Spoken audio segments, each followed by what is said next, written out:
Imagine waking up one morning, stretching your arms, checking the time, and realizing that the thing you have built your entire routine around, the ticking, the minutes, the hours, might not actually exist. Not in the "my alarm clock is broken" kind of way, but in the universe is politely informing us that time is more of a suggestion than a rule kind of way. And while you are trying to wrap your brain around that, the universe leans in and whispers, "By the way, space might not be real either." It is the cosmic equivalent of pulling the floor out from under you and then politely offering you a cup of tea while you fall. Good evening, curious minds. I truly hope you will enjoy today's video. Before we begin, leave a comment and tell me where and when you're tuning in. And if you find yourself learning something new as you drift towards sleep, consider subscribing, but only if you enjoy these calm journeys through the universe. Now let's begin. Humans love certainty. We love maps and clocks and schedules because they give us the illusion that we understand the world. Space tells us where things are, time tells us when things happen, and together they create the neat little filing system that keeps reality from feeling like a messy desk drawer full of unmatched socks and old receipts. But what if that filing system is just a convenience, a story our minds tell so we do not panic about existing in a universe that might not have a fixed where or when at all? Picture the universe as a magician in a sparkly robe. Yes, the robe is necessary, stepping onto the cosmic stage. With a flourish, it reveals space and time, not as fundamental ingredients, but as props, illusions meant to help the audience follow along.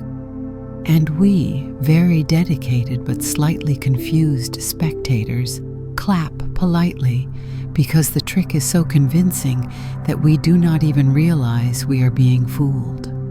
This magician is on a whole other level, pulling rabbits out of hats, hats out of rabbits, and occasionally taking the rabbit, the hat, and the concept of pulling things out of things and rewriting the rules altogether.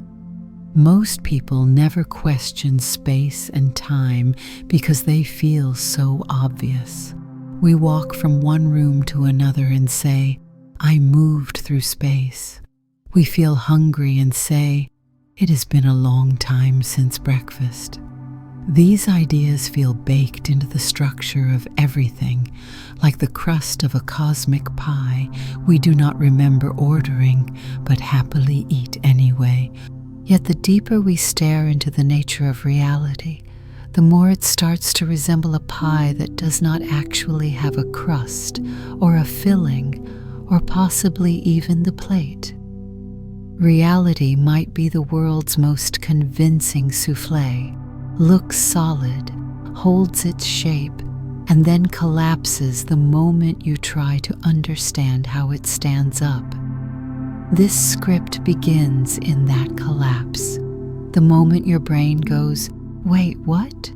Because that is where the best science lives, not in the comfortable corners where everything behaves nicely, but in the strange shadows where the universe bends the rules and expects us to keep up.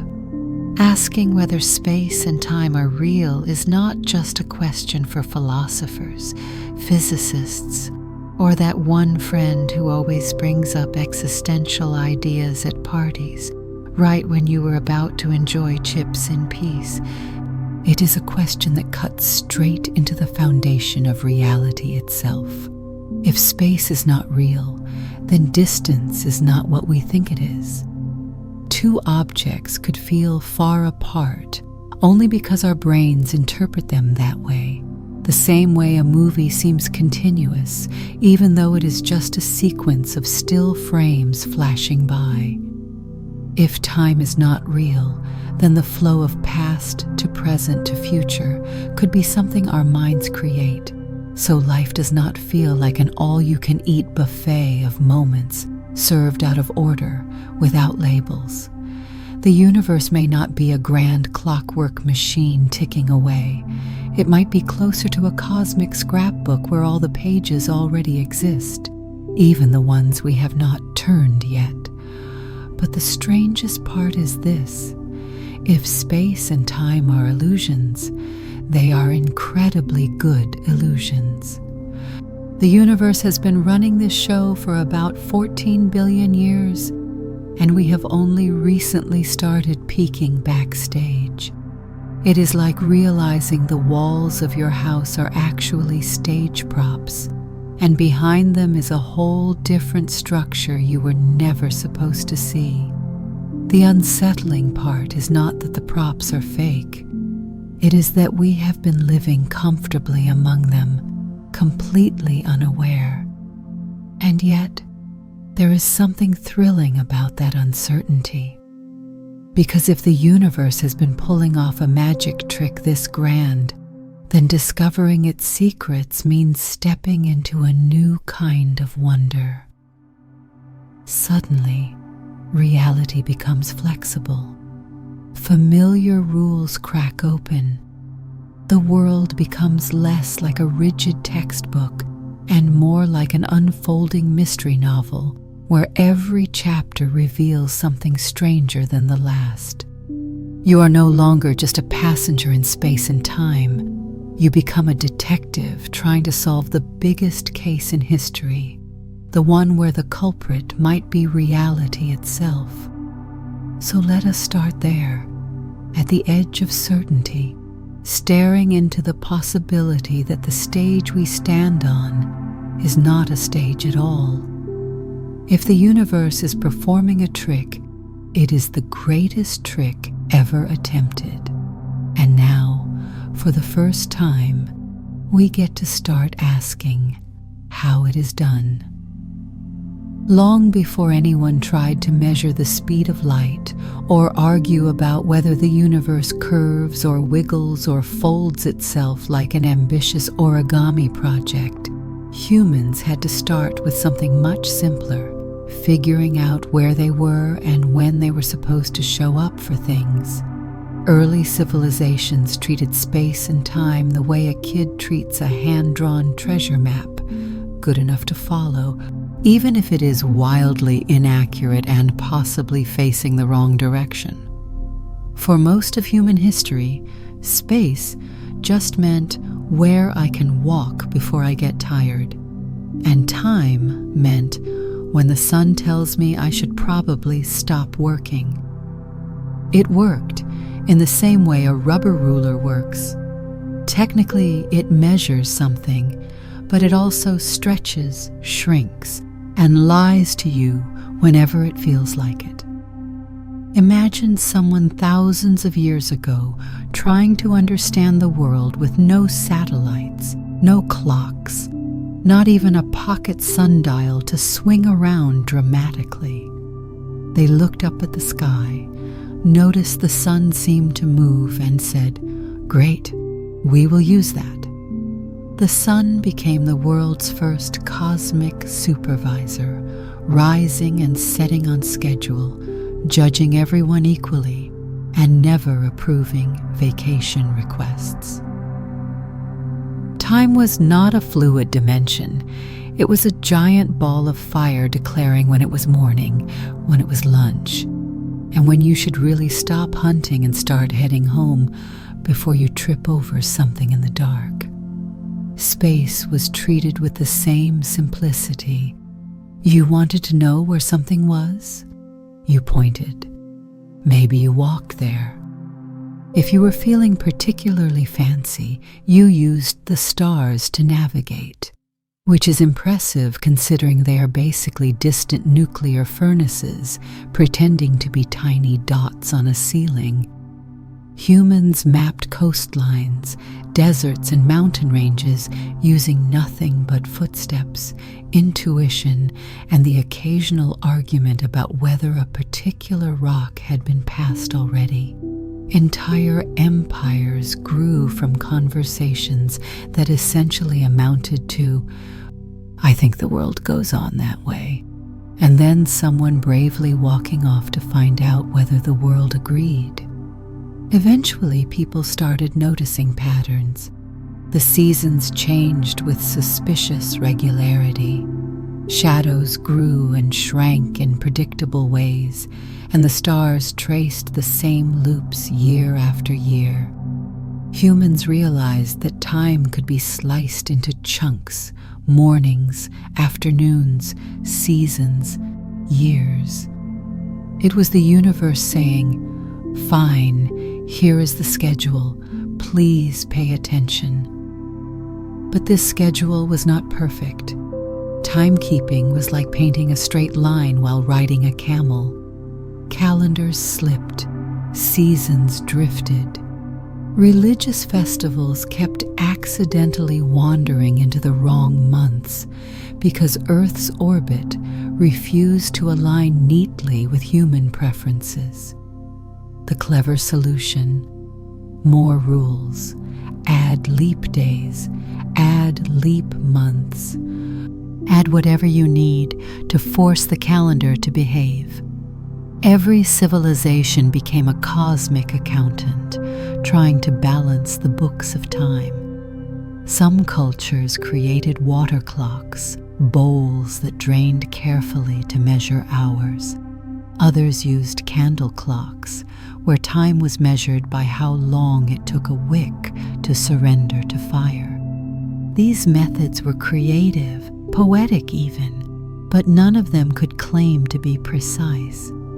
They just established the reasonable expectation that time would behave as long as you bullied it with enough cleverness. Space measurement followed a similar roller coaster of creativity and chaos. People invented units like feet, hands, cubits, and rods, which were absolutely great as long as everyone agreed on whose foot or hand or rod was the official one. Spoiler, no one agreed. A merchant could sell cloth by one length and buy it using another, all while claiming mathematical innocence. Distances between cities were measured using travel time, which meant your mile changed depending on whether your horse was hungry, stubborn, or having an existential crisis. As tools improved, humans realized they needed better ways to measure the world, so they created mechanical clocks and more standardized units. These tools were miracles, at least compared to candle wax and wandering shadows, but they were still based on the assumption that time ticked evenly and space stayed the same no matter what. These assumptions felt obvious. Why would the universe lie about something so fundamental? But obvious does not always mean correct. A sunset feels like the sun moves around the earth, but that does not make it true. It just means our intuition is an excellent storyteller and a terrible scientist. Over centuries, explorers mapped continents with increasing accuracy. Astronomers charted the heavens with greater precision, and engineers built clocks that ticked with a confident, metallic certainty. Humanity proudly announced, "We understand space. We understand time. They are fixed. They are absolute. They behave." And for a long while, this belief worked beautifully. It powered navigation, architecture, farming, trade, and everything else a civilization needs to avoid falling apart. But beneath that confidence was a quiet, invisible assumption that space and time were simple, straightforward, smooth. That distance was distance no matter who measured it, and time flowed the same for everyone. These beliefs held the world together just long enough for future generations to realize they were only scratching the surface. They were building maps of a landscape they did not fully understand, using rulers that stretched and clocks that lied, all the while thinking the universe was playing fair. By the time we moved into the modern era, with trains zipping across continents, telescopes peering into deep space, and scientists becoming increasingly suspicious of anything that seemed too convenient, humans finally began noticing the cracks. Space refused to stay rigid. Time refused to stay constant. The universe, it turned out, was playing a much more complicated game than anyone had guessed. But that realization comes later. For now, in this chapter, the important truth is simple. Our ancestors built their understanding of the world on tools that did their best, but were never designed to uncover the universe's secrets. Our intuition helps us survive, not understand.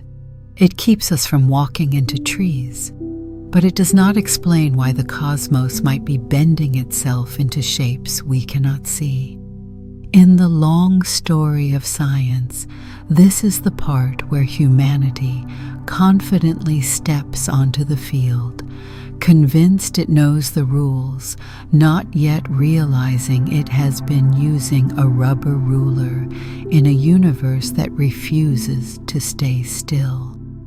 When Albert Einstein first stepped onto the scientific scene, he did not look like the sort of person who would casually rewrite the instruction manual for the universe. He was a patent clerk, a quiet thinker with a wild head of hair that suggested either profound genius or a personal vendetta against Combs. But in 1905, Einstein dropped a theoretical bombshell so big that physics is still sweeping up the confetti. He proposed that space and time were not the rigid, dependable structures we had always assumed. Instead, they were flexible, adaptable, and possibly plotting behind our backs. To understand how explosive this idea was, you have to picture the mindset of science before Einstein.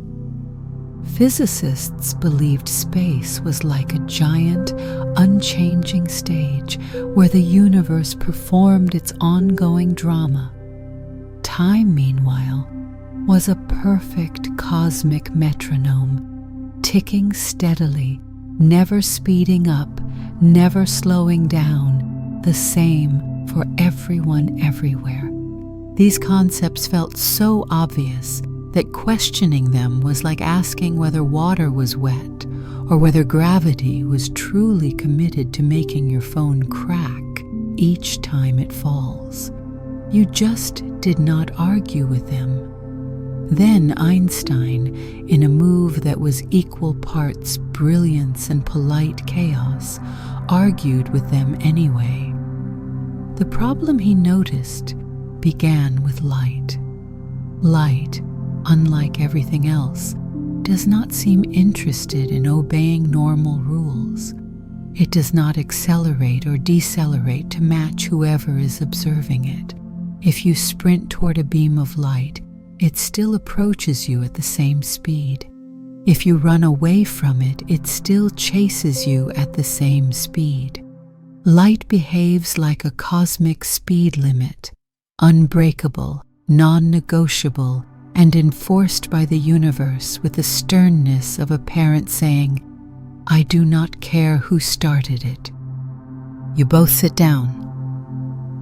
Einstein looked at this strange behavior and realized something astonishing. If the speed of light never changes, then something else must.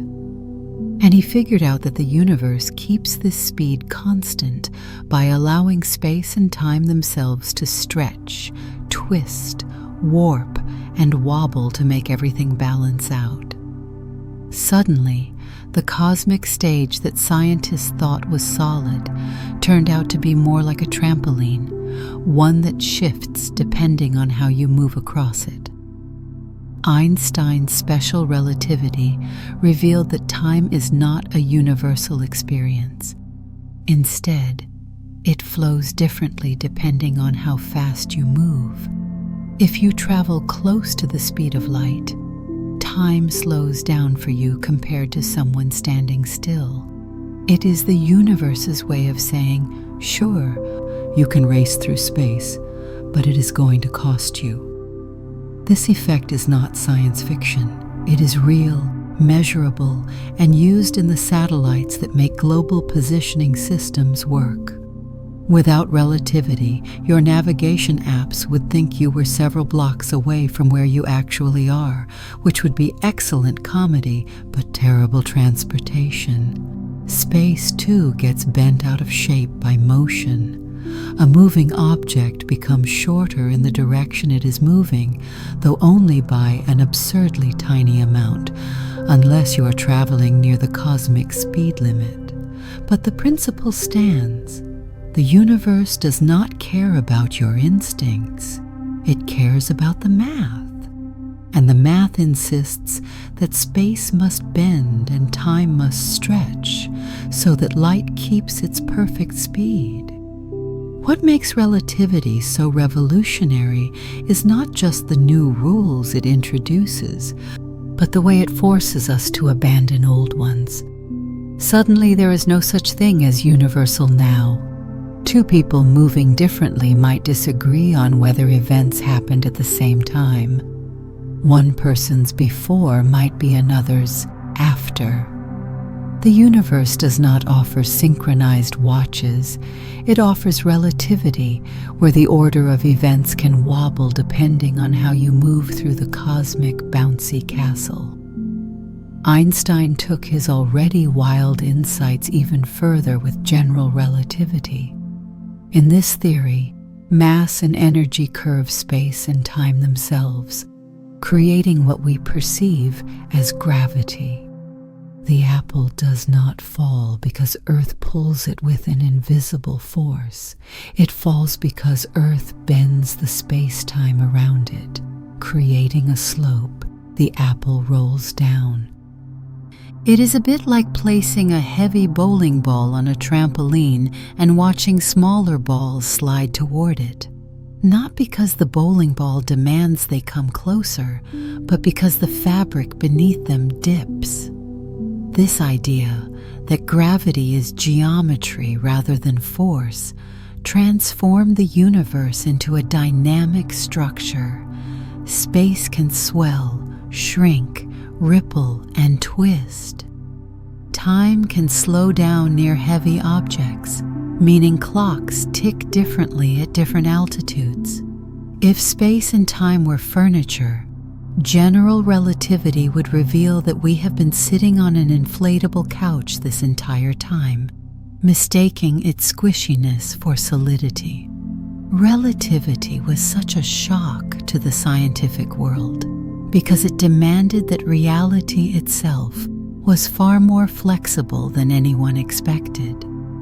You could not rely on the universe to behave in straightforward, common-sense ways. Einstein had revealed a cosmos with hidden elasticity, where movement changes time, mass reshapes space, and neither exists independently. They are fused into a single structure that responds to everything happening inside it. For scientists, this was both thrilling and alarming. It was thrilling because it explained so many cosmic mysteries: how planets orbit, how light bends around stars, how the universe expands.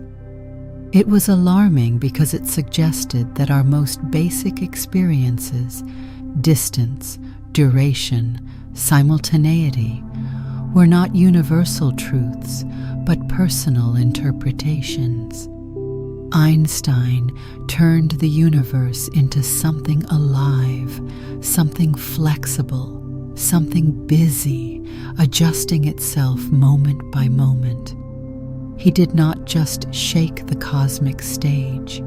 He revealed it was never a stage at all, but an active participant in the performance, stretching and bending to keep the story going. And once that revelation landed, physics would never again be able to assume that reality was as simple as it looked. If there is one idea in modern physics that deserves both a standing ovation and a confused squint, it is the notion that space and time are not separate things, but one unified fabric.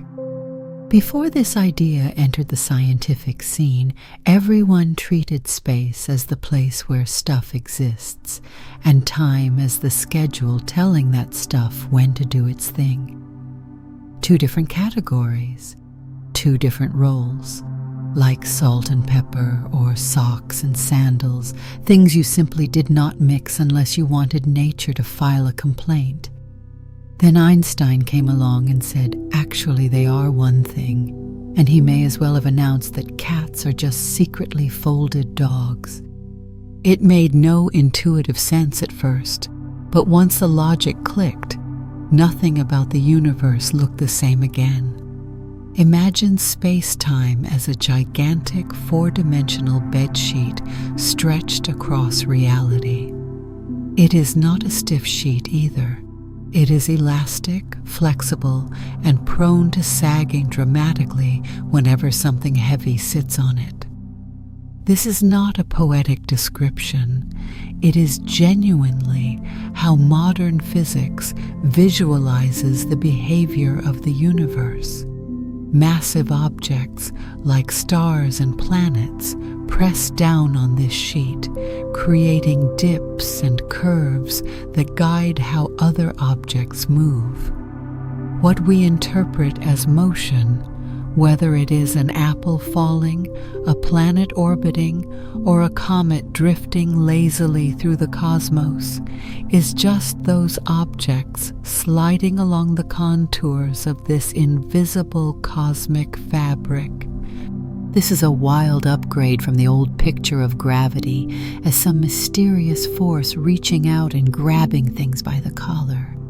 Instead, objects simply follow the curves of space-time created by mass and energy. They are not being pulled.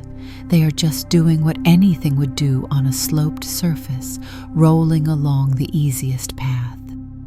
Suddenly, the universe looks less like a battlefield of forces and more like a giant piece of stretchy furniture responding to every weight placed upon it. One of the most important consequences of treating space-time as a fabric is that nothing is truly isolated. Every object, no matter how small or insignificant, presses into this cosmic material. A lonely asteroid drifting between stars may barely dent the space-time sheet, but the dent is still there. Meanwhile, a star like our sun creates a dramatic, impressive curve, less like a bedsheet wrinkle and more like someone sat down on a memory foam mattress after a long day. The planets orbit not because the sun is tugging at them, but because they are simply rolling around the sun's gravitational dent, circling again and again like marbles caught in a perfectly balanced bowl.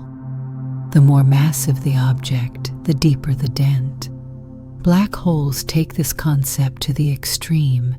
They press down so fiercely on the sheet that the fabric does not just curve, it folds into a pit so deep that escaping becomes nearly impossible. The idea that a single object can reshape the geometry around it to such an extent is one of the clearest signs that space-time is not some passive stage. It is a living, dynamic structure that reacts to every particle, wave, and energetic sneeze in the universe. Once you start to look at the world through the lens of space-time, everything becomes interconnected in a way that feels almost intuitive. Take, for example, the moon orbiting Earth. There is no invisible rope tying the moon to our planet. Instead, Earth creates a dip in space-time, and the moon forever loops around the slope. If Earth vanished suddenly, an event that would ruin many weekend plans, the moon would no longer loop. It would simply continue moving straight, gliding off into the solar system like a child running free after a parent lets go of the swing. This bedsheet model also explains why light, which has no mass, still responds to gravity. Even though light does not weigh anything in the traditional sense, it still travels through space-time, and if space-time is curved, the path of light curves with it. It is like driving along a road that twists and bends. Even if you are the fastest, lightest car in the universe, you must follow the road. This revelation led to the prediction, and later confirmation, that starlight passing near massive objects bends, creating beautiful optical effects like gravitational lensing. Entire galaxies can act like magnifying glasses, bending space-time so powerfully that the light from even more distant galaxies is stretched into arcs and distorted rings. Nature, it turns out, is quite good at accidental photography. Treating space-time as a unified fabric also forces us to rethink what motion really means. An object that seems to be moving in a straight line is not just drifting lazily through emptiness.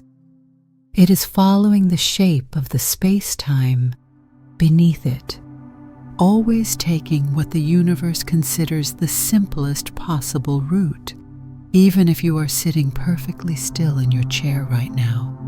You are not truly motionless. You are surfing along the flow of space-time, tracing a path through time, even if you are not traveling far in space. You cannot help it. You are riding the river whether you swim or not. What makes this fabric idea so powerful is that it does not just tell us where things move. It tells us why they move the way they do. Planets orbit stars because the geometry says they must. Light bends around galaxies because the curvature demands it. Even the expansion of the universe is a stretching of space-time itself, like the cosmic bedsheet being pulled outward from all directions at once. This unified view transformed physics because it revealed that the universe is not made of separate parts, space over here, time over there, but one interconnected entity. Every event, every collision, every ripple travels through this fabric and leaves its mark. When you drop a pebble into a pond, you expect ripples. When the universe drops a supernova into the cosmic sheet, it sends out waves, gravitational waves, that ripple across space-time itself. The fabric is not just a metaphor. It is the pulse of reality. By seeing space and time not as rigid tools, but as one flexible, dynamic material, physics gained a map that is deeper, richer, and stranger than anything humans had imagined. Objects do not move through the universe. They move with it, shaped by the cosmic mattress they rest upon. And once you realize the mattress is alive, you can never go back to the old picture of a quiet, empty space again. If space-time as a stretchy bedsheet made the universe feel like a flexible stage, quantum mechanics arrives and flips the entire stage upside down, shakes it vigorously, and asks the actors to please continue performing as though nothing is wrong. Quantum mechanics does not merely challenge our intuition, it mugges it, politely apologizes, and then hands it back in a different shape. And one of the strangest suggestions that spills out of quantum theory is the idea that space itself might not be smooth.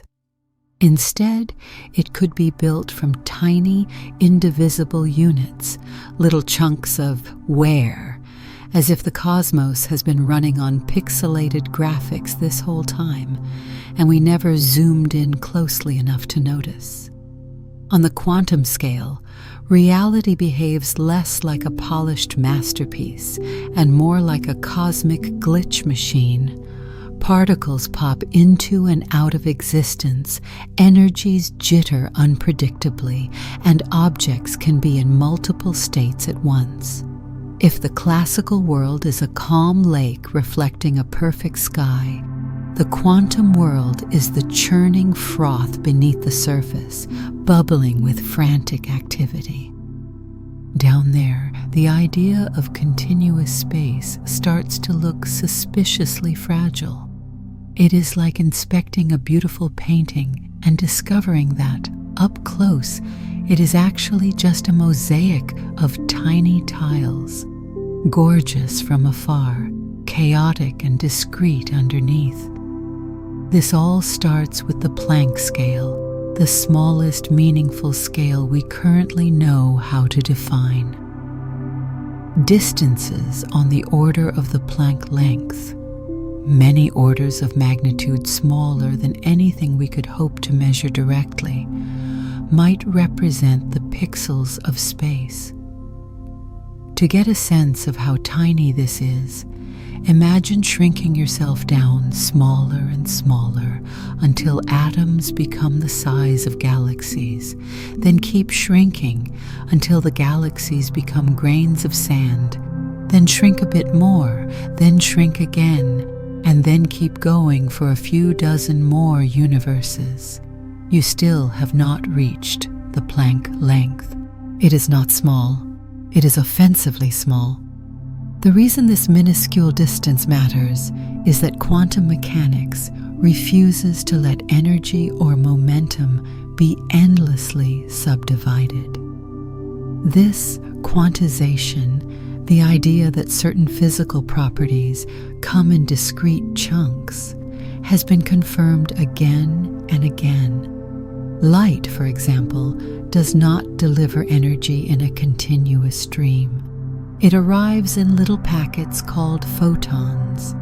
Electrons do not smoothly glide through energy levels in atoms. They jump abruptly, like hurried commuters skipping steps on a staircase. If energy is granular and matter is granular, then it is a very short leap to wonder whether the stage they dance upon might also be granular. Quantum foam adds another layer of charming chaos to the story. At incredibly tiny scales, the fabric of space-time may not be flat or gently curved. It could be a seething, boiling froth of flickering geometries. Distances blur, directions lose meaning. It is like the universe's basement, where all the messy furniture is stored and physics prefers to keep the lights off. In this foamy chaos, space might tear, reconnect, jitter, and fluctuate so violently that the idea of smoothness becomes meaningless. The bedsheet from the last chapter is still there, but now we are inspecting the threads, and the threads are vibrating like they are late for a meeting. One way to imagine this is to picture a digital image, From afar, it appears continuous. A sunset looks like a smooth gradient of colors. But zoom in far enough and you eventually find the squares, the pixels that built the picture. If quantum mechanics is pointing us in the right direction, the universe might be hiding its own pixels, so tiny that they have never shown up in any experiment we have performed. The cosmos could be running a very high-resolution simulation, and we are squinting at the screen without knowing the picture is made of individual dots. But the idea does not stop at granularity. Some quantum theories propose that space might not even exist independently. It could be built from relationships between particles, the same way a social network is built, not from individuals, but from the connections between them. In this view, space is the emergent grid formed when quantum objects interact. If the particles stop interacting, the space between them dissolves. Suddenly, distance becomes less like a built-in feature and more like a side effect, a layout created by how things share information. This interpretation paints a wild picture. Instead of imagining particles floating in space, imagine space forming around particles like frost patterns spreading across glass. You do not have a background that things sit inside. You have a background that appears because things exist. The map is drawn after the territory shows up.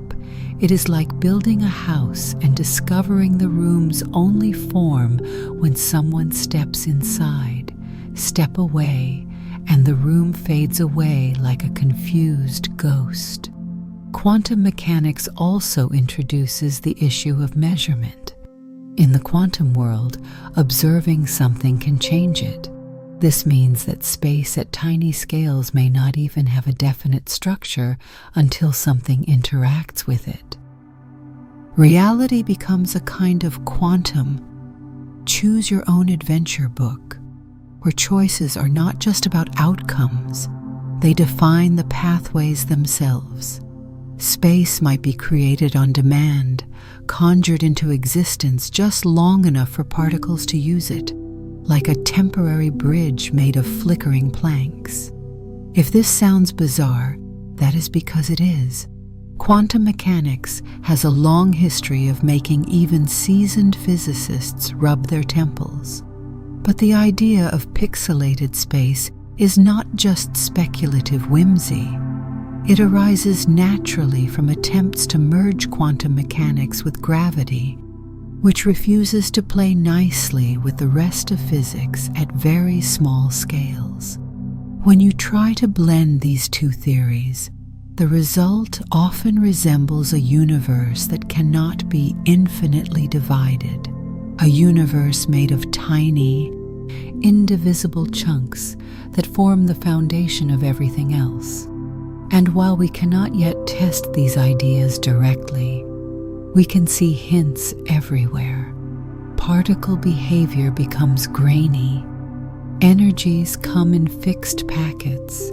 Distances blur at small scales. It is as if the universe has a secret resolution setting, and we have only just started to notice the pixels hiding beneath the smooth surface of reality. So if the universe truly is running on low-resolution settings, we are characters in a cosmic video game that looks photorealistic until you zoom in too far. And the funny part? We are the ones trying to zoom in while the universe quietly adjusts its graphics and pretends everything is still perfectly smooth. If earlier chapters made space feel flexible and quantum mechanics made it feel pixelated, the next idea will make it feel optional, something the universe builds only when necessary, like a pop-up tent that appears the moment reality needs extra room. This idea comes from one of the strangest yet most promising concepts in modern physics: that space is not a fundamental ingredient at all, but something that emerges from entanglement. According to this view, the universe does not start with distance and then place particles inside it. Instead, it starts with relationships, threads of connection between particles, and from the pattern of those connections, space unfolds. Geometry is not the scaffolding holding reality together. It is the drama formed when particles cannot mind their own business. To understand why this idea is even on the table, you have to begin with entanglement itself. Entanglement is the quantum version of two people sharing a secret so deeply that no matter how far apart they are, they react instantly when one learns the truth. When two particles become entangled, they are no longer independent. Their states become intertwined in a way that defies classical thinking. Measure one particle, and the other one's state becomes determined, as if the universe is whispering between them through a private hotline. For decades, entanglement was treated like a weird side effect of quantum mechanics, the sort of thing you shrug at while pretending you understand everything else. But as physicists studied it more, they realized entanglement is not an occasional quirk. It is everywhere. It permeates matter. It underlies the stability of atoms. It forms the backbone of quantum fields. It is not the exception. It is the rule. And that led to a radical question. If entanglement is so ubiquitous and fundamental, what if it is responsible for something even bigger than the behavior of particles? What if it is responsible for the shape of space itself? This idea gained enormous traction thanks to work by physicists studying black holes. Black holes are the universe's way of tossing the rulebook into a dark pit and then stitching new rules from the scraps. They compress so much mass into such a tiny region that the familiar structure of space breaks down. Yet black holes also store information in a very specific way, on their surface. This fact led to the astonishing insight that the information describing the contents of a region of space might actually live on the boundary surrounding it. Space, in other words, might be something like a hologram, a three-dimensional experience generated from two-dimensional data. Then came the next leap, the idea that the shape of space inside such a region could be reconstructed from the pattern of entanglement among those boundary bits. If you change the entanglement pattern, the geometry changes. Add more entanglement between two portions, and space between them becomes shorter. Reduce the entanglement, and the space stretches. Break entanglement completely, and space itself tears like a piece of cloth that has lost its threads. Suddenly, entanglement did not just describe how particles behave, it determined whether 2 points of space were close or far apart. Space was no longer a stage. It was the choreography of entanglement. If particles are strongly entangled, they appear spatially close. If entanglement weakens, they drift apart, not because they move, but because the geometry dynamically rearranges itself. Space becomes a kind of social network, and the universe is a gossip-driven system where your location is defined by how strongly you are linked to others. It is cosmic friendship drama written in quantum code. One of the clearest pictures of this idea comes from tensor networks. mathematical constructions that resemble webs of interconnected nodes. These networks can reproduce the geometry of curved spaces by adjusting how the nodes are connected. If you increase the number of entanglement links between two regions of the network, the geometric distance between them shrinks. Cut the links, and the geometric distance grows. The network does not sit inside space, it creates space. Geometry becomes the shape of information itself. This perspective changes nearly everything about how we picture the universe. Instead of imagining particles sprinkled across a pre-existing arena, we picture a vast, intricate web of entanglement relationships humming beneath reality. The web is the real thing. Space is just the shape that relationship network gives rise to. Two particles that seem far apart in ordinary space might actually be closely connected in the entanglement network. Suggesting distance is not an absolute feature, just a convenient summary of underlying connections. This also means space can grow or shrink depending on how entanglement evolves. As the universe expands, the entanglement structure may be increasing in complexity, weaving more and more connections, thickening the cosmic web. Imagine the universe knitting its own fabric using quantum needles, stitching new regions into existence, one entangled pair at a time. Expansion becomes less like stretching a balloon and more like weaving a larger quilt. Even more mind-bending is the possibility that wormholes, tunnels connecting distant regions of space, might be nothing more than entanglement arranged in a particular pattern. Some physicists propose that a wormhole is essentially two strongly entangled regions of spacetime, forming a shortcut in the geometry produced by those connections. If that is true, then the universe might not require exotic matter or elaborate engineering to create shortcuts. It may simply need the right entanglement recipe. In this view, space is not fundamental, and neither is distance. They are both the byproducts of quantum relationships. The same way the surface of a lake is the byproduct of countless molecules jostling in coordinated chaos. If you could peel back the layer we call space, you would not find emptiness. You would find a dense jungle of entangled interactions, humming with information and stitching together the places we think of as here and there. It is an idea that makes the universe feel less like a mechanical structure and more like a vast cosmic conversation.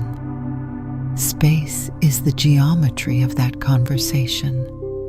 Distance is the strength of the connections within it.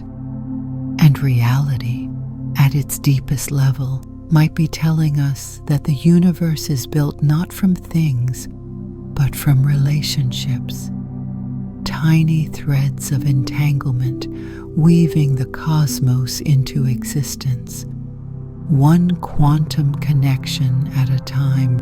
If there were an award for most outrageous scientific idea that might actually be true, the holographic principle would win with an acceptance speech that begins, "I know this sounds wild, but hear me out." At its core, the holographic principle suggests that everything we see in 3 dimensions, every star, every planet, every cup of lukewarm coffee, and every thought in your head might be a projection of information encoded on a distant, 2-dimensional boundary. In other words, the universe could be pulling the greatest cinematic trick of all time, projecting a rich, 3-dimensional world from a cosmic screen we can never quite touch. the idea grew out of a deep puzzle involving black holes. Black holes are the universe's ultimate do-not-touch objects. They swallow matter, energy, and light with an enthusiasm usually reserved for toddlers discovering cake.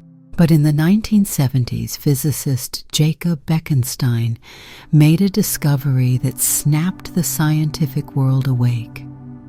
He realized that the amount of information a black hole can store, its entropy, is proportional not to its volume, as you might expect, but to the area of its surface. That is like saying the amount of information in your bedroom is determined not by what is inside it, but by how much wallpaper it has. Then Stephen Hawking discovered that black holes radiate energy in precise ways, and the math confirmed Bekenstein's result. Suddenly, physicists were staring at a universe that behaved like a strange accountant, storing information on surfaces instead of volumes. It was as if nature kept its secrets on the outer walls and left the inside mysteriously blank. This odd fact led to a radical proposal. Maybe this was not just a black hole thing. Maybe all regions of space operate on the same principle. Maybe the entire universe is fundamentally two-dimensional and only appears three-dimensional because the information on its boundary is arranged in a way that creates the illusion of depth. If that sounds like a cosmic version of a pop-up book, you are not far off. The holographic principle tells us that the universe could be a three-dimensional hologram projected from a two-dimensional blueprint. To appreciate how wild this is, imagine you are standing in a movie theater. The screen is flat, just a glowing rectangle of pixels. But the world on that screen, the mountains, the faces, the explosions, is filled with depth. You know it is an illusion, but your brain accepts it because the projection is so convincing. The holographic principle suggests something eerily similar, that the universe itself might be the equivalent of a movie projected from the distant edge of reality. But unlike a normal movie, this cosmic projection is not displaying images.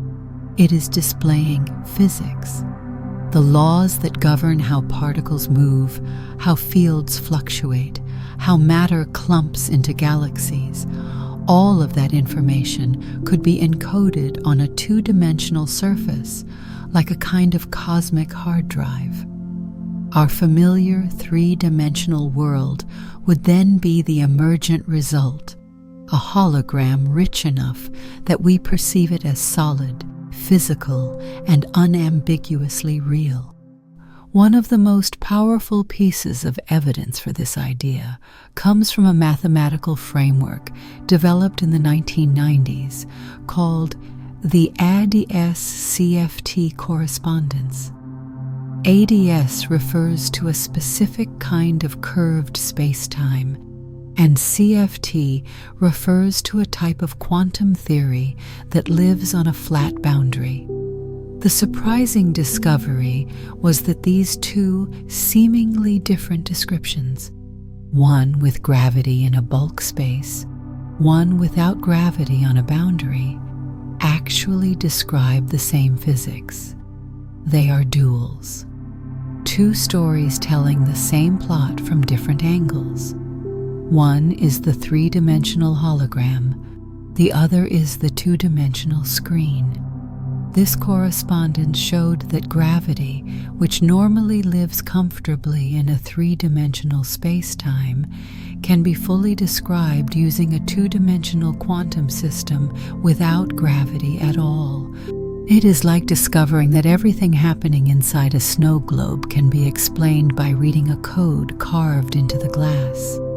The bulk world does not need to be fundamental. It can emerge from the boundary information, pixel by pixel, depth by depth. What makes this holographic picture even stranger, yet somehow more beautiful, is how it reimagines distance. In the hologram, distance is not built in. It is something that emerges as the projection spreads out. Points that seem far apart in the bulk might be encoded next to each other on the boundary.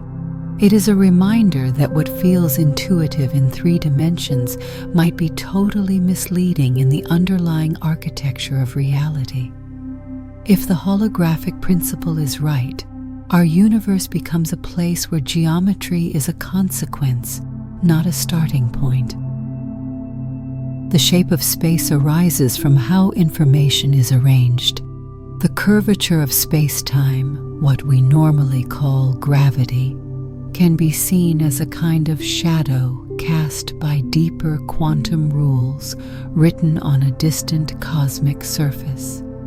It is reality turned inside out, like discovering the outside of a balloon contains the instructions for the swirling patterns inside it. This principle does not shrink the universe or make it less meaningful. Instead, it reveals an intricacy we never suspected.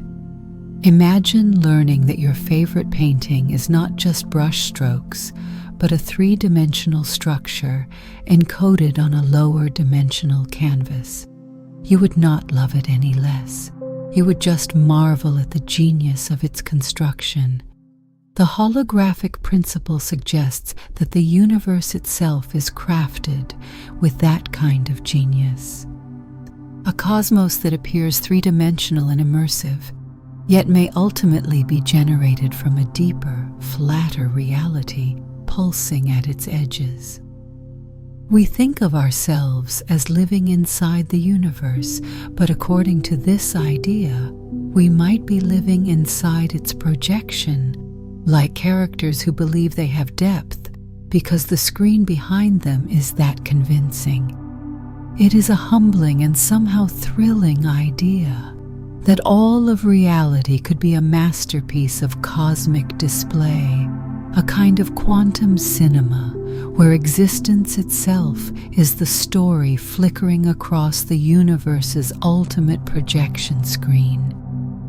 Time is the one thing everyone thinks they understand until they try to explain it out loud.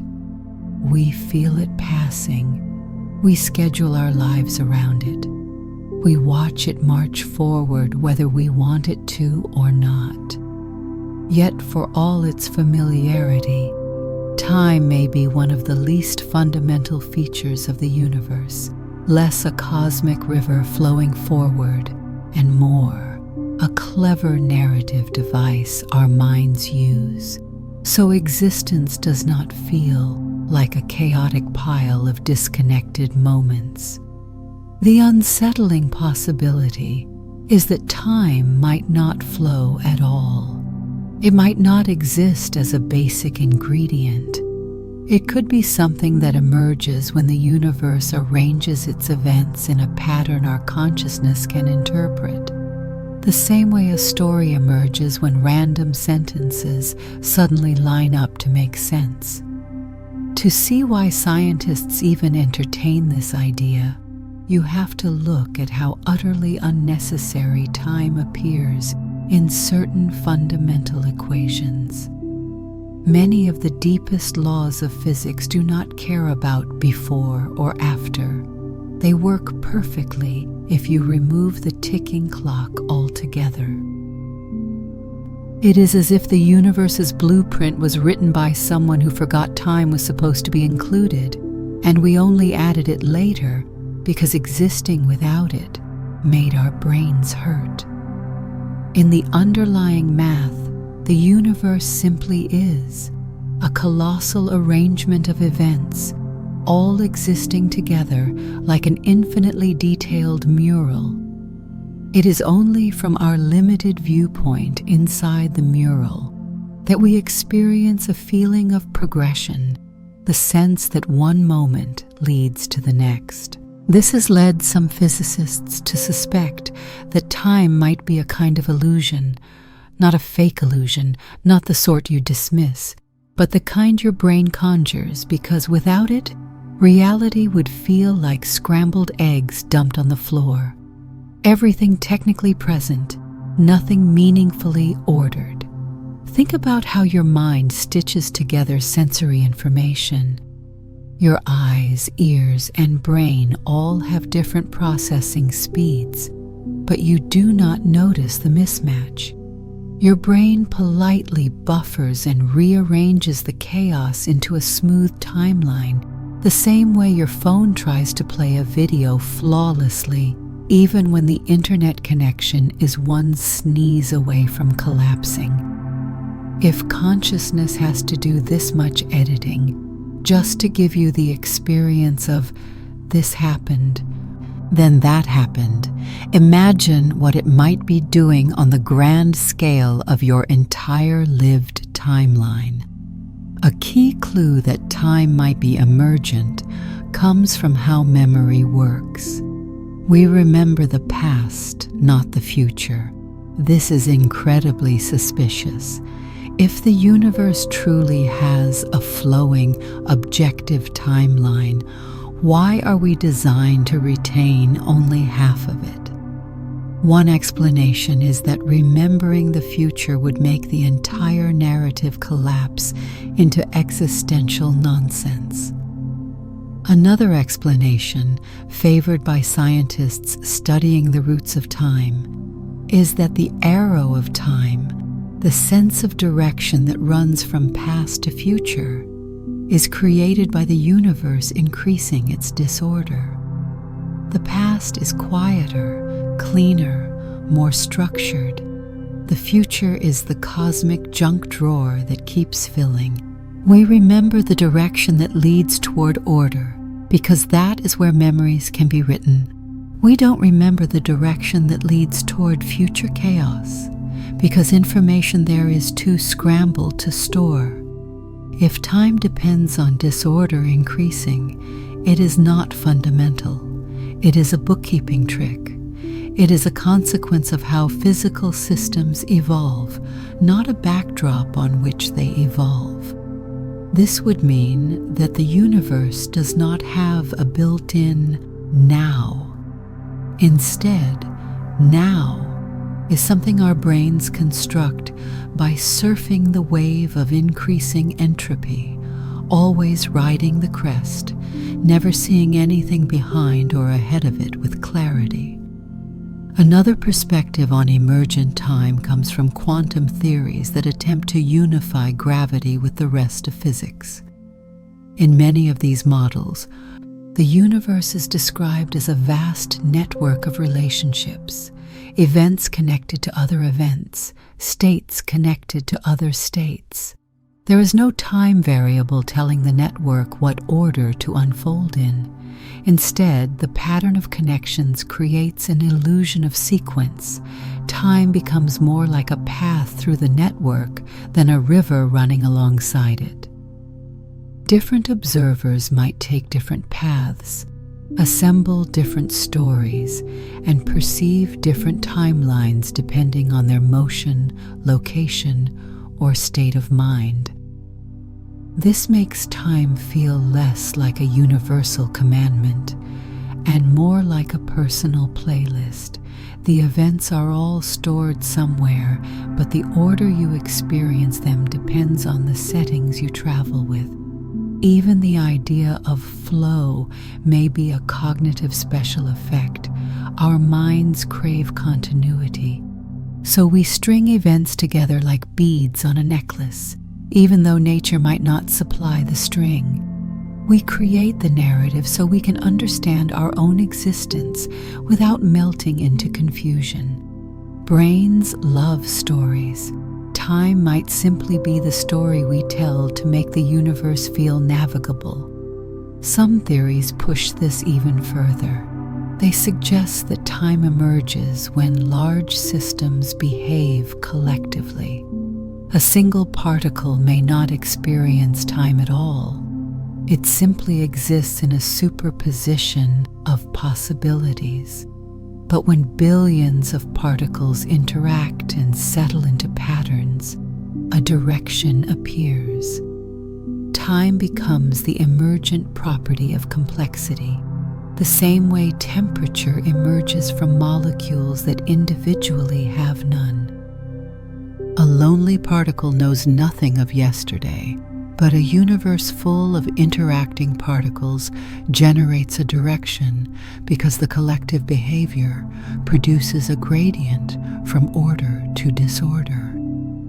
This means time might be something the universe only experiences at large scales.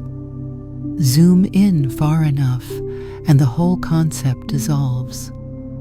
Like a painting that reveals brushstrokes instead of landscapes, the tiny pieces do not carry the story. Only the assembled whole does. And if time is emergent, then so is our sense of living inside a timeline. The universe may hold all its events in a static cosmic archive.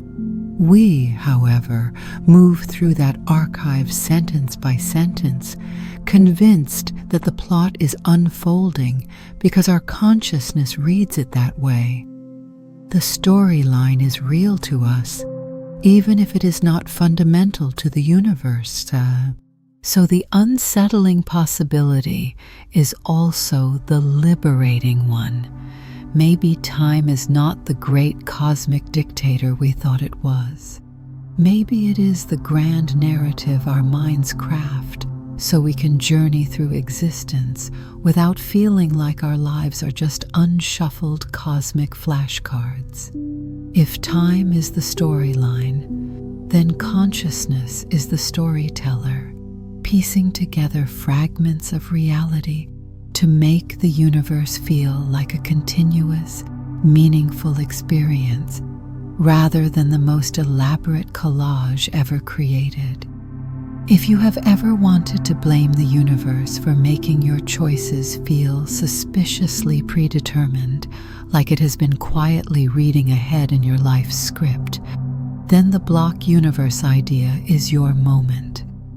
This concept imagines the cosmos not as something unfolding, growing, or progressing, but as something already complete from beginning to end.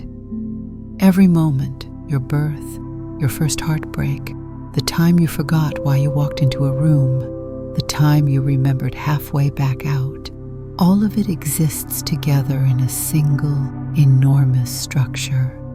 The past is not gone. The future is not waiting. They are neighbors, living side by side in a grand cosmic apartment building. And we, wandering through our personal floor, mistake our limited view for the whole thing. The block universe emerges naturally from Einstein's relativity. Once you accept that different observers can disagree about which events are simultaneous, meaning there is no single universal now, you are left with a bold implication. The universe does not slice itself into present moments one at a time. Instead, every moment is equally real. The universe isn't performing a live show. It is running a pre-recorded epic, and we are characters experiencing the story from the inside, convinced the plot is unfolding because that is how we are built to perceive it. Imagine reality as a colossal four-dimensional loaf of bread. The 3 dimensions of space make up the width, height, and length of the loaf, and the 4th dimension, time, makes up its depth. Every slice of this loaf corresponds to a moment. The slice where you are reading this sentence exists. The slice where you ate breakfast exists. The slice where you will someday forget where you parked your car also exists. You are simply moving through the loaf, slice by slice, the way a spotlight travels across a stage. But the stage does not change because the spotlight moves.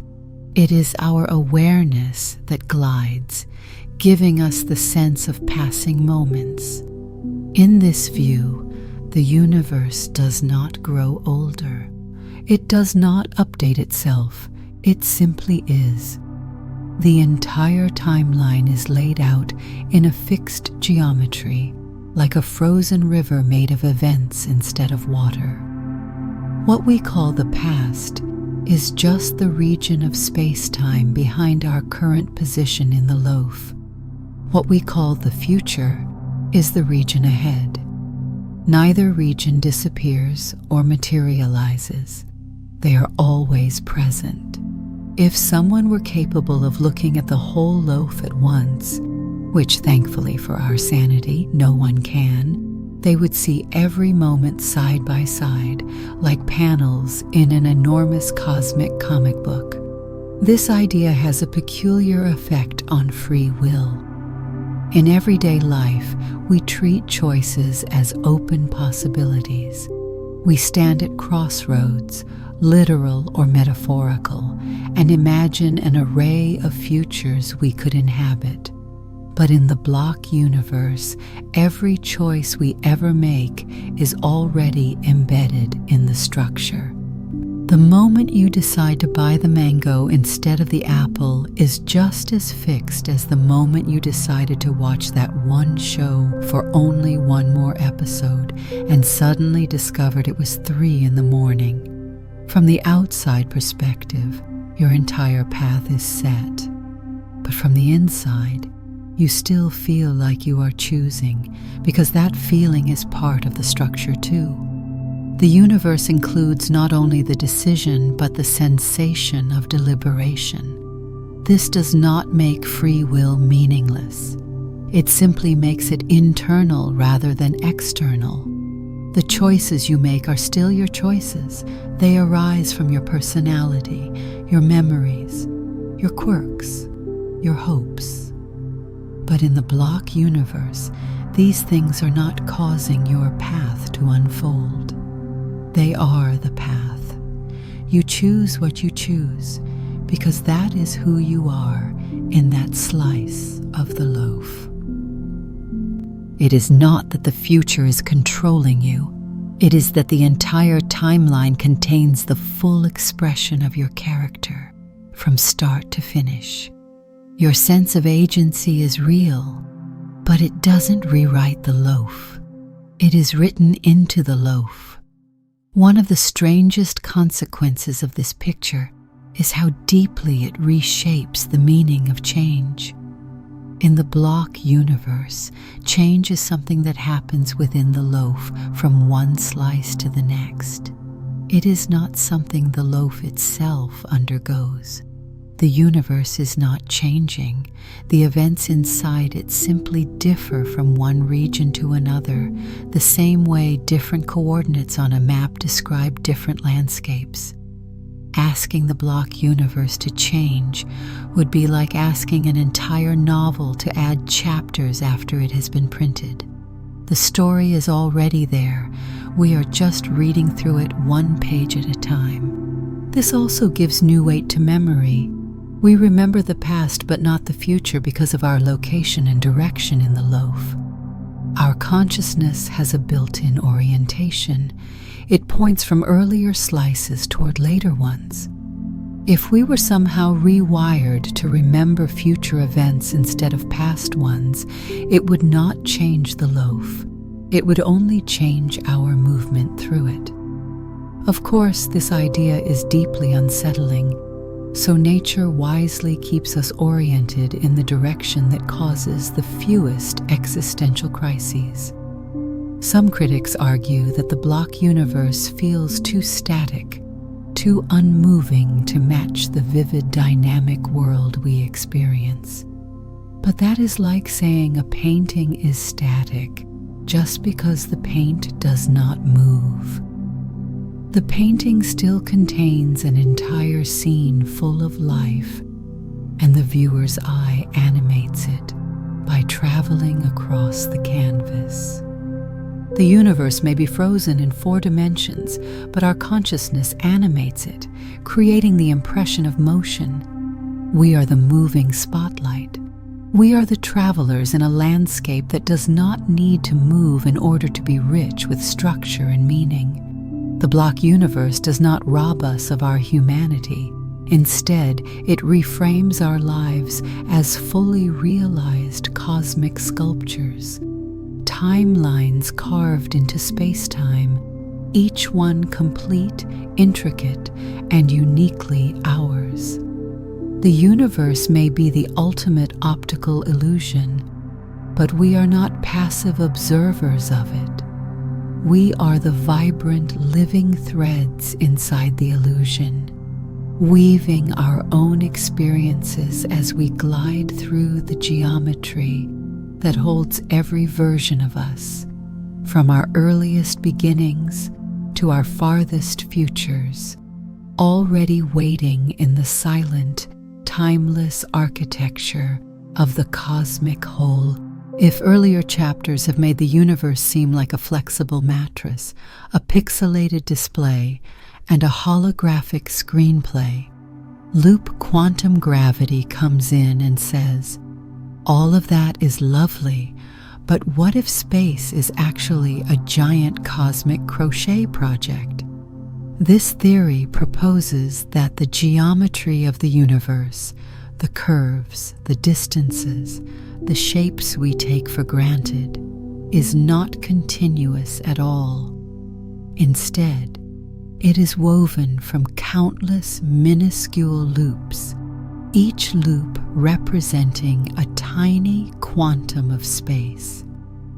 These loops interlock to form networks, and from these networks arise everything we interpret as the smooth, unbroken geometry of space-time. It is as if the universe is constructed from microscopic Lego bricks, except the bricks are abstract quantum events that stubbornly refuse to behave like anything you could step on barefoot.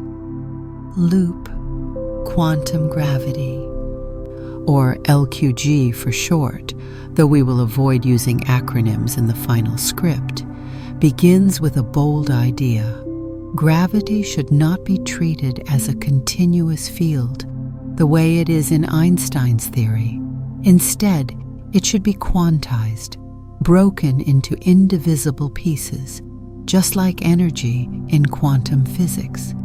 For decades, physicists tried to merge quantum mechanics with the smooth curves of general relativity, but the equations behaved like wet cats, uncooperative, explosive, and determined to scratch anyone who tried to force them together. LQG takes a different path.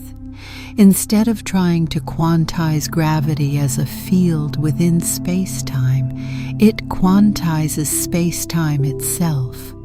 In this view, space is not the stage where quantum particles perform. Space is one of the performers. Imagine shrinking yourself smaller and smaller until atoms are enormous structures looming overhead. Keep going until the subatomic world becomes vast and ghostly around you. Eventually, if loop quantum gravity is correct, you reach a scale where space is no longer smooth. It becomes granular. Each grain is a loop of abstract geometry, a quantum of area or volume, not something made of matter, but something made of pure space-time structure. These tiny loops connect to one another like knitted rings, forming what physicists call a spin network. A spin network is not a physical object you could touch. It is a map of how the building blocks of space are joined together a sort of cosmic blueprint. Each connection in the network represents a relationship between two quanta of geometry. The strength of each link determines how much area or volume appears between them. If two regions of space have many strong connections, the geometry between them is tightly woven. If the connections thin out, the space stretches or thins. Geometry in this picture is not an inert background. It is a dynamic pattern created by how these quantum loops interrelate. Spin networks evolve over time, not smooth, cinematic time, but a sequence of discrete transitions called spin foams. Think of a flipbook animation, where each page shows a slightly different drawing. The pages are the spin networks, and flipping through them creates the illusion of flowing geometry. But unlike a normal flipbook, each page represents a quantum state of the universe's shape. Moving from one state to the next is not continuous. It is a jump, a tiny geometric event. The universe is constantly hopping from one configuration to another, stitching together these hops to form the tapestry of space-time we experience. This structure has some far-reaching consequences. For one, it implies that space cannot be subdivided infinitely. Just as matter has atoms, length has a minimum unit. You cannot cut space in half forever. Eventually, you reach a smallest possible piece, a fundamental loop in the network. Trying to probe below that scale is like trying to zoom in on a single pixel of an image. Past a certain point, the pixel refuses to reveal any further detail. The universe effectively says, "This is as close as you are allowed to look." This smallest scale is not just tiny, it is dramatically, insultingly small. But its existence would prevent the bizarre infinities that plague other attempts to mix quantum mechanics with gravity. Loop quantum gravity also predicts something astonishing about the beginning of the universe. Instead of a singularity where density becomes infinite, an idea many physicists quietly dislike because infinities tend to mean the math has given up. The spin network structure implies a bounce. As you trace the universe backward in time, the quantum loops that define geometry cannot be compressed beyond their minimum size. Instead of shrinking to nothing, the geometry reaches a smallest volume and then rebounds. The universe might have once been contracting before rebounding into expansion. It is the cosmic equivalent of a trampoline jump. Space crunches inward, hits its minimum scale, and springs back outward. No singularity, no infinite density, just a dramatic moment of quantum elasticity. Another beautiful feature of this framework is how it handles the curvature of space-time. In Einstein's theory, mass and energy tell space-time how to curve. In loop quantum gravity, the curvature is encoded in the arrangement of loops and the twist of their connections. A region with greater mass might correspond to a more densely woven area of the network, its loops twisted tighter, its structure knotted with more complexity. Light and matter moving through this region follow the geometry created by the spin network, not because they are pulled by a force, but because the shape of space itself tells them where to go. This picture of reality is deeply relational. Space is not a container. It is the sum of relationships between the quantum loops. There is no meaning to where something is, unless it is connected to something else. The universe stops being a grid and becomes a web, a tangle of connections that define proximity, distance, and direction. These interlocking events build geometry the way countless microscopic stitches build a sweater, and much like a sweater, the fabric of space-time might unravel or stretch if the underlying structure changes. Loop quantum gravity may not yet be proven, but it offers a bold and intricate vision of the cosmos, a universe woven from tiny loops, transitioning through discrete steps, building geometry through relationships rather than coordinates. If the universe is indeed constructed from these quantum stitches, then our familiar world, the planets, the galaxies, the space between, emerges from a microscopic symphony of interlocking events, and the smoothness we perceive is just our eyes gliding across a surface too fine-grained for us to resolve, like admiring a tapestry without seeing the individual threads that hold it together. If there is a single idea that makes the universe feel like it's winking at us from behind the cosmic curtain, it is the notion that reality might be computed. Not metaphorically computed, not poetically computed, literally processed the way a machine processes data.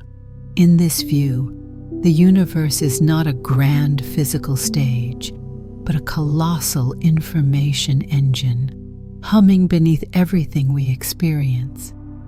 Space and time would not be fundamental structures, but the interface, the graphics, the user-friendly display that appears when the underlying computation needs something for its processes to unfold upon.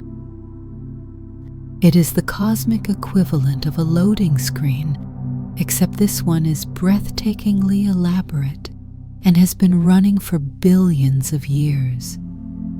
This idea, often associated with digital physics and simulation-based theories, arises from a simple but unsettling observation. The laws of physics behave suspiciously like code. They are rule-based, consistent, abstract, and capable of generating immense complexity from simple instructions. If you stripped physics down to its essentials, you would find a set of algorithms describing how entities interact. The universe behaves less like an unscripted wilderness and more like a carefully written program that refuses to crash no matter how many unexpected things happen inside it. One of the earliest clues that reality might be computational is how quantized everything is at small scales. Energies come in discrete packets. Matter comes in discrete particles. Information is carried in discrete bits. Even the interactions between particles appear to follow step-by-step operations, as if the universe is updating itself frame by frame. None of this proves computation, but it certainly raises an eyebrow. A truly continuous universe would have infinitely many states in every direction. Yet nature seems to prefer discrete, finite building blocks, the way digital systems prefer binary on-off states rather than infinitely adjustable analog ones. A deeper hint emerges from how the universe handles information. Information is conserved. It cannot be created or destroyed, only rearranged. This principle mirrors the behavior of computational systems, where data may move, transform, or be encrypted, but never vanishes. The entire universe seems to operate as though it is carefully preserving an internal ledger of everything that has ever happened. That is exactly what a program would do if it needed to avoid corrupting its own processes. Some physicists have suggested that space-time itself might be organized in a grid or network, much like the architecture beneath a digital simulation. At extremely small scales, space might not be smooth or continuous, but woven from tiny units that fit together like the cells of a computational lattice. Each cell would store information about that region of reality, and the arrangement of these cells would determine how particles move, how fields behave, and how geometry emerges. If you zoomed out far enough, the grid would blur into a smooth world, just as individual pixels vanish when you step back from a screen. Even more provocative is the idea that physical laws might actually be algorithms running on this underlying grid. Instead of particles interacting through forces in a mysterious void, they could be updating their states according to computational rules. The speed of light might be the maximum update rate of the universe's processor. Quantum uncertainty might reflect the limits of information storage in each cell, and the strange behavior of entangled particles, switching states instantly across vast distances, might simply indicate that the underlying information layer does not care about the distances we perceive on the surface. It updates both particles in the same place in the underlying code, even though they appear far apart in the projection. Simulation theories extrapolate this idea even further. They propose that the entire universe might be a kind of rendered environment, the output of an advanced computational structure outside the world we know. Space and time would be the interface generated for observers within the simulation. The familiar rules, the flow of time, the geometry of space, the behavior of particles, would be the rendering protocols. Just as a video game engine decides how grass moves in the wind or how shadows stretch across a landscape, the simulation's underlying logic would determine how gravity curves space or how electrons repel one another. This does not mean reality is fake. In a simulation, everything inside the environment is real to its inhabitants. Their experiences matter. Their world has structure. What changes is the origin. Instead of emerging from purely physical foundations, the universe would emerge from an informational substrate. Space and time would be tools, not ingredients. They would appear when needed, rendered on demand to conserve computational resources. This could even explain why quantum particles do not have definite properties until measured. The simulation may only compute the specifics when an observer requires the result, much like a game only renders distant mountains when the player turns their camera toward them. But the computational interpretation does not require a literal simulation created by some outside intelligence. Digital physics takes a subtler position that computation is the universe's natural mode of operation. Reality computes itself from one moment to the next. It generates complexity by following algorithmic rules, with no external programmer required. In this view, the universe is not running on someone's machine. It is the machine. This perspective dissolves the line between physics and information science. The laws of motion become update rules. The structure of matter becomes data storage. Entropy becomes the cost of computation, and time becomes the sequence of operations the universe performs as it processes state after state. The passage of time would not be a cosmic mystery. It would be the clock cycle of reality. The striking implication is that everything we perceive, including space, time, and motion, could be the visible surface of a deeper informational sea. The universe might not be a stage where particles dance. It might be the dance itself, an unfolding computation, running ceaselessly, generating the world we know from patterns of logic written into the very bones of existence. The phrase "the universe is expanding" sounds straightforward enough, like the cosmos is just stretching after waking up from a long nap. But when you peel back the comforting simplicity, the idea becomes wonderfully strange. Expansion does not mean galaxies are flying through space like confetti from a cosmic party cannon. It means new space is appearing between them. Space itself is increasing. The universe grows not by moving things outward, but by creating more between. And if space is not fundamental, if it is something that emerges from deeper processes, then cosmic expansion might not be stretching anything at all. It might be the universe shuffling and reorganizing information, the way a growing brain strengthens and rewires its connections as it matures.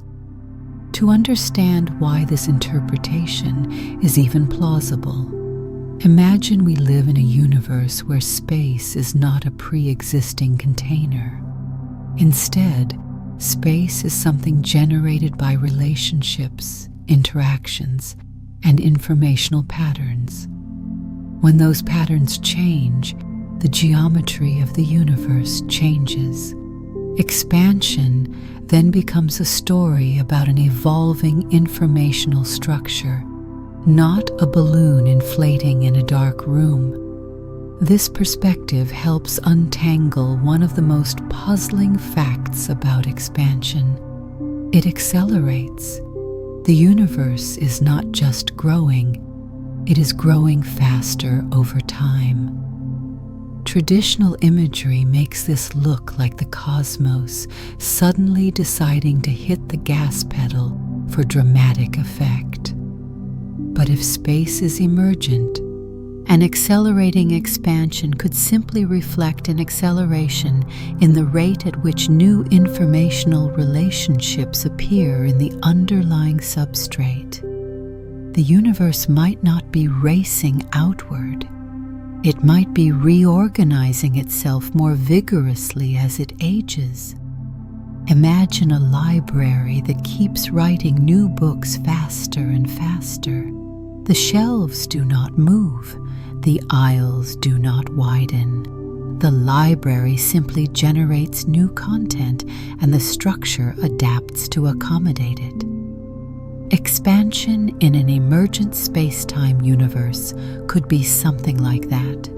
The steady production of new informational connections woven into the cosmic tapestry in ever greater quantities as time passes. The distance between galaxies increases, not because they are fleeing from each other, but because the fabric built from those connections is stretching as more of them get added.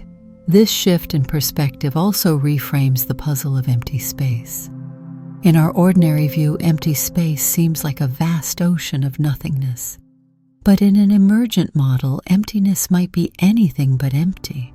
It might be the dynamic playground where underlying informational processes take place, processes too subtle to show up as particles, too abstract to resemble fields. The vacuum could be bubbling with computational activity, quietly weaving the network that gives rise to geometry. When the universe expands, that activity does not thin out, it intensifies. More connectivity emerges, more degrees of freedom appear, and the structure grows richer. In this sense, cosmic expansion becomes less like stretching dough and more like increasing resolution. The universe could be upgrading itself, adding more pixels to the cosmic screen. As more informational nodes emerge, the distance between large structures grows, because that distance is defined by the number of nodes between them. They are not moving apart. The map is simply adding more grid squares. There is also something intriguingly natural about expansion in a universe built from information. Many complex systems expand when fed energy or allowed to evolve freely. Organisms grow, networks proliferate, fractal structures elaborate themselves. If the universe began as a tightly compressed ball of raw potential information, its expansion could reflect the natural tendency for information to flourish, diversify, and distribute itself across available degrees of freedom. Expansion would not be a mechanical process, but an informational one, a kind of cosmic unfolding. This idea brings a fresh interpretation to the so-called metric expansion described in cosmology. Instead of imagining rulers that stretch, or galaxies being carried by a flowing river of space, you could think of expansion as the network adding more links, extending connections outward in all directions. If space emerges from relationships, then increasing the number of relational nodes naturally increases the perceived distance between stable structures like galaxies. The growth is relational, not physical. It is like a social network growing as more connections appear between people. The structure inflates without any individual physically moving farther from anyone else. Another fascinating implication appears when we consider the early universe.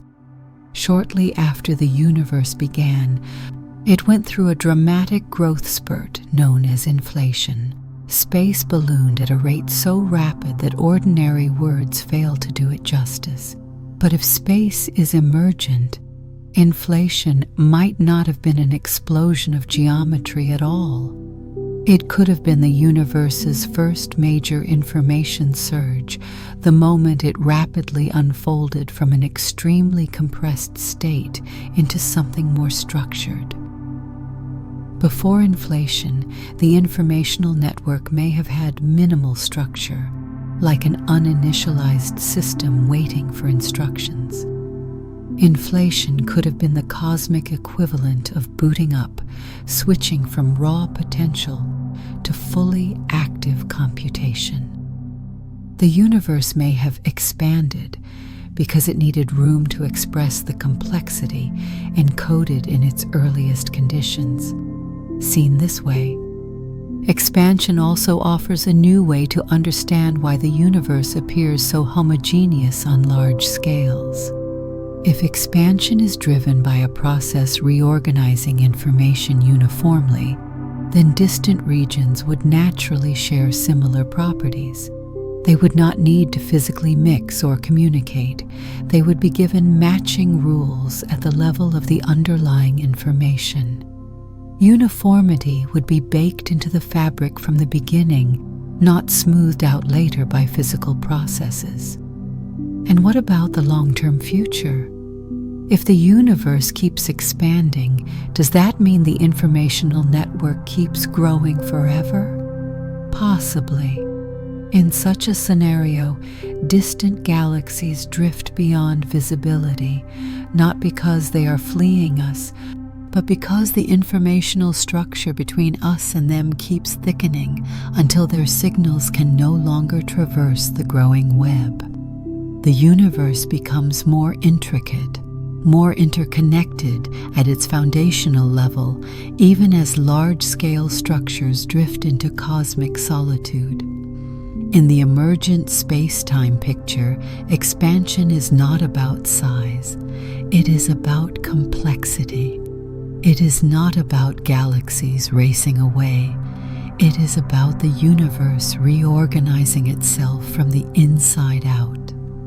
Growth becomes the signature of an evolving cosmic code, continuously rewriting and refining itself as the informational engine beneath reality churns relentlessly toward new forms of order and possibility. If you stop for a moment and pay attention to your own thoughts, really listen, the way you might lean in to catch the last whispered line of a mystery movie, you will notice something curious. Your mind builds a continuous story out of inputs that are absolutely not continuous. Light arrives in bursts, sounds reach you with delays, nerves send information at different speeds, memories fade in and out like unreliable background actors improvising their lines. And yet somehow, your consciousness weaves all of this into what feels like a smooth, unbroken flow of moments. Your life seems like a steady river, but the deeper truth may be that your mind is stitching together a slideshow and then insisting it is a motion picture. This raises a deeply unsettling question. If the universe does not require time to flow, or if time is emergent rather than fundamental, why do we experience motion, sequence, and continuity so vividly? The answer may lie not in physics, but in biology. Our sense of time might be less a cosmic truth and more an evolutionary achievement, an internal trick designed to keep us alive in a world that would otherwise feel like a jumble of disjointed events. Your brain is not a camera recording reality as it happens. It is more like a film editor working in the dark, receiving raw footage from your senses and assembling it into a coherent narrative milliseconds after the events occur. This delay is tiny, but it is there. When you touch something, the sensation reaches your brain slightly later than when you see it. When you hear a sound, that signal arrives later than the light that shows you its source. Your mind compensates by continuously reordering, smoothing, and stitching these signals into now. It creates a seamless present out of fragments that do not naturally align. Without this editing job, reality would feel like a badly synchronized conversation over a glitchy video call. That editing ability was almost certainly favored by evolution. Early creatures that interpreted the world as a chaotic storm of unrelated inputs were probably not great at avoiding predators or finding dinner. But creatures whose brains could assemble a steady sequence, who could predict what would happen next, had a clear advantage. The sense of time became a survival tool, not because the universe demanded it, but because brains that could generate a coherent storyline were better at navigating threats and opportunities. In this view, time is not a cosmic river, it is a mental strategy.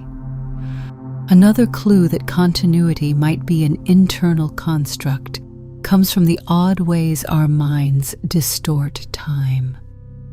Think about how a moment of fear can stretch a second into what feels like a minute, or how an hour of boredom drips slower than molasses, while days packed with excitement flicker by before you can grab hold of them. Time does not change. Your brain does. The subjective dilation and compression of time reveal that our experience of sequence is flexible, elastic, and vulnerable to emotional and physiological states. If time were truly a strict external flow that you simply rode along, you would not be able to feel it speeding up or slowing down. The fact that you do suggests your perception of time is a psychological experience layered on top of whatever the universe is actually doing. Memory plays an enormous role in this perception. Without memory, continuity collapses. Take away the recollection of what happened 5 seconds ago, and your sense of now becomes a strange floating dot detached from the rest of existence. Memory acts as the stitching thread that binds separate moments together. But memory is far from perfect. It loses details, reshapes events, and sometimes invents things that never happened.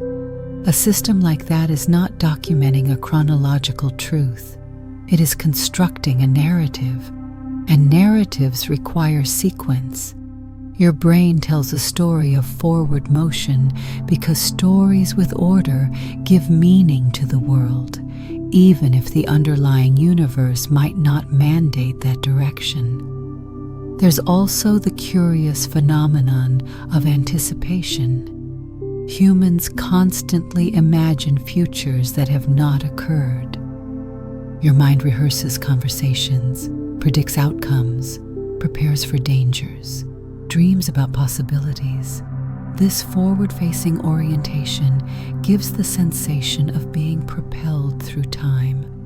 But anticipation does not reflect an actual flow. It reflects your brain playing chess with reality, always trying to stay one move ahead. That anticipation feels like the future pulling you forward, when in fact it is your mind projecting its own hopes, fears, and expectations onto the unfolding structure of events. Even more fascinating is how the brain handles motion. You perceive motion because your mind compares snapshots taken moments apart and fills in what happened between them. It interpolates. It invents continuity. Your eyes take in discrete frames, but your consciousness animates them. Motion is something your mind creates, not something your senses directly perceive. If that is true for movement through space, why not movement through time? The feeling that moments are passing may be no more fundamental than the illusion that a spinning fan blade is a solid disk. It is a constructed perception built from rapid updates stitched into a smooth experience. This idea becomes even more provocative when considering how the brain compresses time in memory. When you recall your childhood, it does not feel like a 14-year epic saga. It feels like a handful of shimmering scenes stitched together. A bike ride, a favorite teacher, a birthday cake, a scraped knee. Whole years vanish between memories. Your brain condenses the storyline to something manageable, discarding enormous quantities of experience. The continuity you remember is dramatically simplified from the continuity you lived. Yet that simplified narrative feels authentic. It feels like your life. If the continuity of your past can be edited, compressed, and rearranged without your noticing anything missing, it is not hard to imagine that the continuity of your present is being constructed just as fluently. Your brain may be less of an observer and more of a storyteller, crafting the illusion of temporal flow in real time. In the end, the possibility that continuity is a biological trick does not diminish the richness of experience. If anything, it highlights how extraordinary consciousness is. Our minds take the raw, jagged fragments of reality and forge them into a narrative that feels smooth, purposeful, and meaningful. Whether or not time flows in the universe, it flows in us because we need it to. The story our minds tell may not reflect a cosmic truth, but it forms the bridge that lets us walk through existence without getting lost among the scattered pieces. If the universe really has been playing a long-running magic act, swapping out substance for structure, foundations for illusions, and familiar certainties for quiet complexities, then reaching the end of this journey feels a bit like the curtain finally pulling back. Not to reveal a simple mechanism, but to reveal more layers of mystery arranged in impossibly beautiful patterns. The deeper we look, the stranger the stage becomes. Space behaves like a flexible sheet. Time refuses to anchor itself. Particles exchange secret messages across vast distances. Geometry builds itself from relationships. Reality might run on computation or emerge from information piecing itself together like an elaborate cosmic mosaic. And our own experience, our precious sense of continuity, motion, and presence, seems to be the product of a skilled storyteller inside our minds who insists that life must feel smooth even when the universe itself might not be. So what do we do with all this? How do we live in a universe that may have tricked us into assuming the stage is solid, the props are real, and the performance is linear? We could panic, but frankly, the universe is too magnificent for that. We could pretend none of it matters, but pretending has never been humanity's strong suit. Instead, the best response might be to lean into the wonder, to embrace the idea that reality is far stranger, richer, and more layered than our everyday senses reveal. In a way, discovering that the universe is built from illusions is less a betrayal and more an invitation. If space is emergent, then we are walking across something woven moment by the relationships beneath us. If time is stitched together, then our lives become a series of conscious brushstrokes painted on a canvas far bigger than memory can hold. If matter arises from microscopic loops or entanglements or hidden information layers, then the ground beneath our feet becomes a marvel of complexity. And if the cosmos itself resembles a projection, a computation, or a vast relational network, then our existence inside it is part of that great work. Participants in a masterpiece whose boundaries we are only beginning to sense. This view of reality doesn't shrink humanity, it enlarges the story. We are not tiny figures wandering a rigid, indifferent universe. We are observers inside a dynamic, layered, self-revealing structure, one that may exist precisely because patterns want to form, relationships want to connect, and information wants to express itself in the most astonishing ways possible. Our curiosity isn't accidental. It may be the universe exploring itself from the inside. Each question is a ripple in a pool that answers by reshaping the very surface it travels across. Wonder becomes not a luxury, but a necessity. It's the spark that propels us past the surface-level illusions toward deeper truths. And the deeper those truths lie, the more elegant and surprising they tend to be. A universe where space is a fabric is impressive. A universe where the fabric comes from entanglement is astonishing. A universe where entanglement itself, is encoded on a boundary as a hologram is almost dizzying, and a universe where the whole thing might be computed or woven from threads of information is nothing short of breathtaking. Yet somehow, here we are, small beings with fragile senses and improbable minds, trying to unravel it all. It's also worth recognizing that a universe built from illusions is not a universe that lacks meaning. Illusions can serve profound purposes. A painted backdrop creates a world on stage. A melody arranges vibrations into beauty. A film turns light into emotion. The fact that something is constructed does not make it empty. If anything, it makes it intentional. The universe might be weaving illusions not to deceive us, but to create conditions where complexity, beauty, and consciousness can emerge in the first place. And in that sense, meaning does not need a solid universe to stand upon. Meaning grows from participation, from interpretation, from the ways we connect the fragments of our experience into stories that matter to us.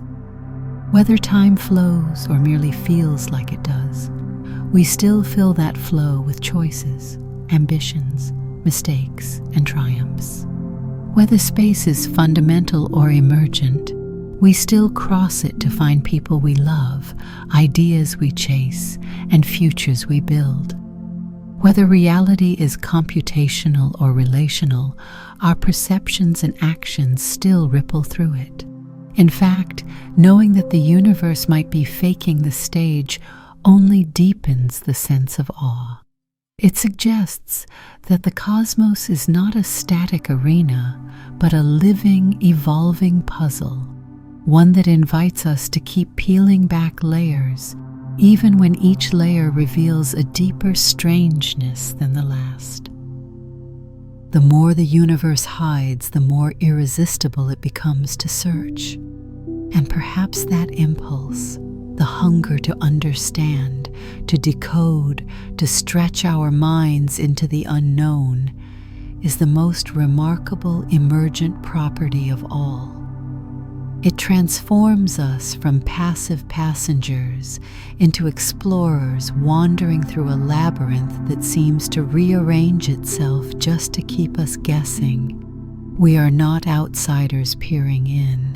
We are threads woven into the tapestry, patterns moving through patterns, tiny flickers of awareness inside a vast humming structure whose true form may always lie just one step beyond what we can grasp. But that is the beauty of it. The universe might be a stage built from illusions, but the wonder we feel while standing on that stage is entirely real. Our curiosity is real. Our questions are real. Our longing to understand is real. Illusions do not diminish those things. They sharpen them. They remind us that reality, whatever it is made of, is more intricate and magical than our first glance could ever reveal. So as the curtain falls on this journey, the final truth might be the simplest one. Even if the universe is faking the stage, the performance is spectacular, and we are lucky to have front row seats